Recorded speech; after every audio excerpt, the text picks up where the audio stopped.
আসসালামু আলাইকুম রহমতুল্লাহ।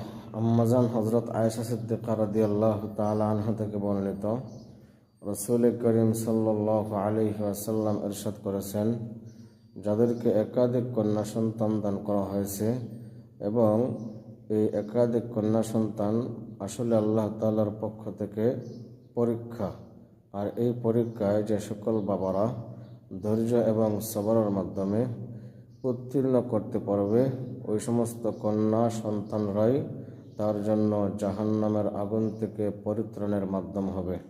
সুতরাং পরিষ্কার একথা বোঝা যাচ্ছে যে ছেলে সন্তান লালন পালনের চেয়ে মেয়ে সন্তানদেরকে লালন পালন করার মধ্যে ফজিলত অনেক গুণ বেশি রয়েছে।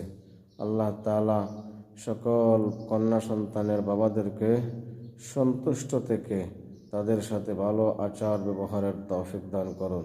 ধন্যবাদ সবাইকে।